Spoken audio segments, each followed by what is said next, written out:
fokus, jangan ada yang ngobrol ya teman-teman ya.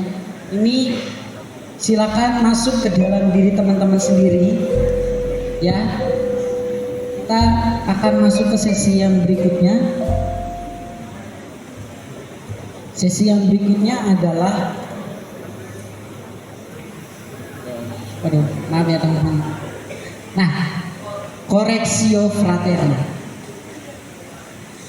Pasti teman-teman bertanya-tanya kan, apa sih correctio fraterna itu? Ada yang tahu nggak kira-kira? Correctio fraterna, ada yang tahu? Kasih paham. Sebelum kita lanjut, kita bahas. Coba. Paham.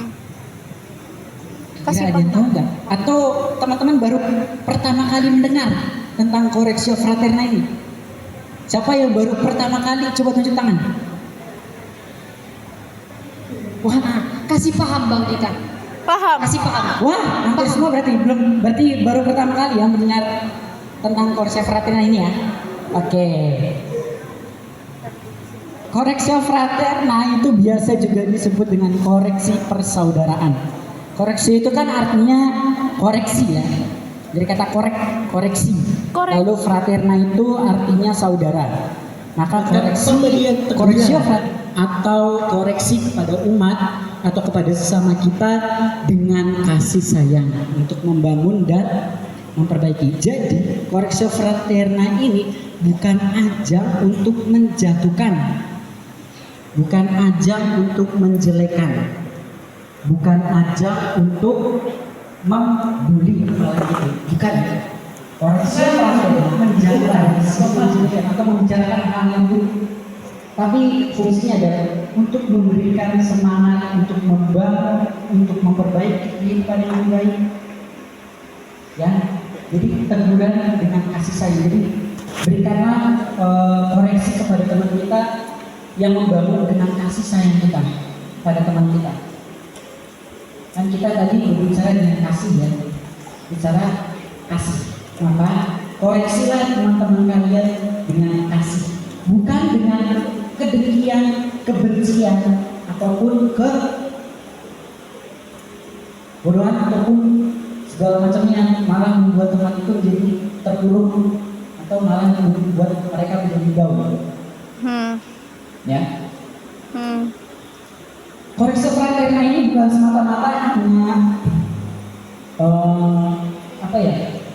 Bukan kegiatan yang dibuat-buat, bukan. Tapi ini ada dasarnya. Ada dasarnya. Dasarnya itu dari kita lihat di Roma 10 ayat 17. Dengan kasih dan tulus, teman-teman. Bukan dengan kebencian. Ya.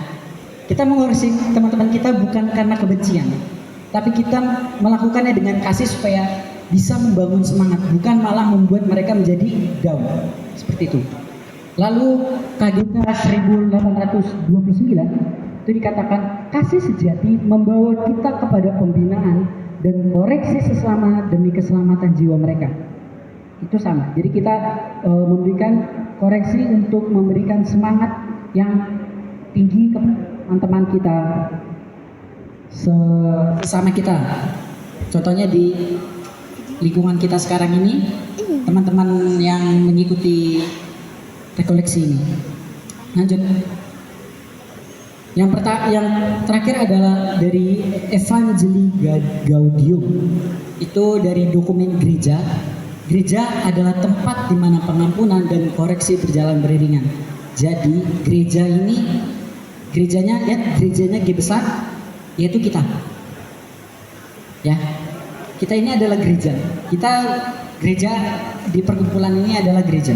Maka disinilah tempat kita mengoreksi teman kita, tempat kita mau dikoreksi untuk kita bisa menjadi lebih baik, untuk kita bisa memperbaiki diri kita menjadi lebih baik. Tentu kalian ada tujuan yang pasti kan ketika kalian setelah menerima sakramen penguatan kan. Ada yang ingin kalian bangun toh setelah kalian menerima sakramen penguatan atau enggak? Atau hanya setelah menerima sakramen ya udah selesai gitu aja? Pasti kan ada yang ingin kalian bangun kan? Ada tujuan yang ingin kalian capai toh? Disitulah.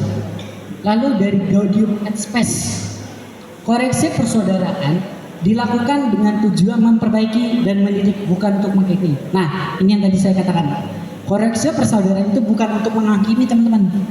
Ingat, tujuannya untuk memperbaiki dan mendidik, untuk membangun supaya dia menjadi lebih pribadi yang lebih baik lagi.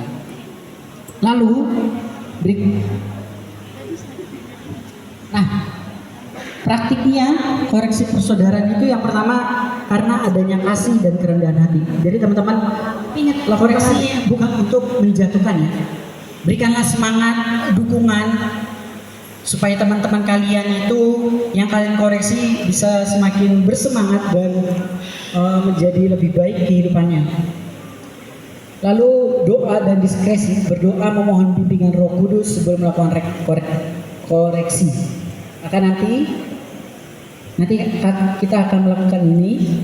Sebelum kalian melakukan koreksi, kalian silakan berdoa secara pribadi.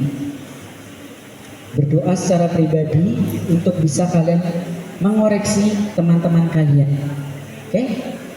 Lalu pendekatan personal. Koreksi sebaiknya dilakukan secara pribadi terlebih dahulu. Jadi nanti akan ada 2 kegiatan kita hari ini.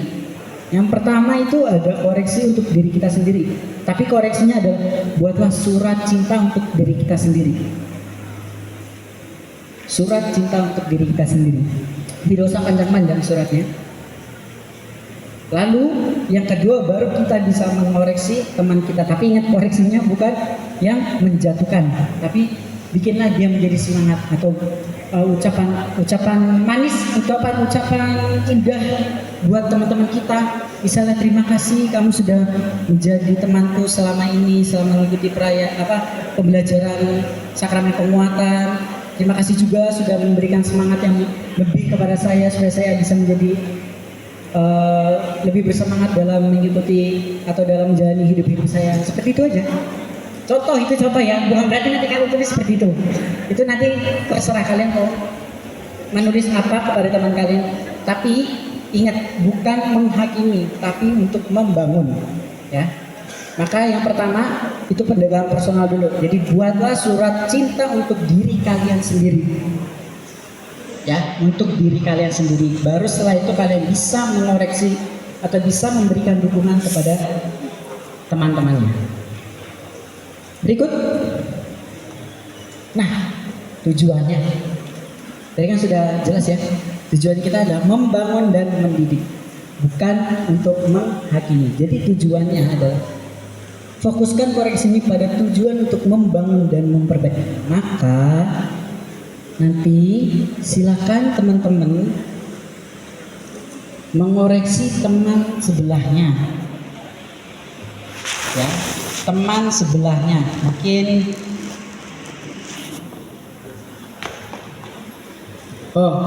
ya, yang sisi kanan saya itu kamu mengoreksi sebelah kirimu, mengoreksi sebelah kirinya. Lalu yang paling pojok itu mengoreksi yang paling ujung sini. Yang paling ujung sebelah sini, yang paling pojok. Silakan untuk biar sejenak masuk ke dalam diri teman-teman masing-masing. Fokus ya. Tidak ada ngobrol.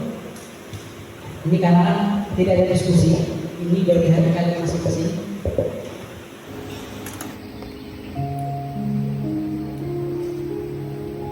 Lebih tenang, Ada lagi?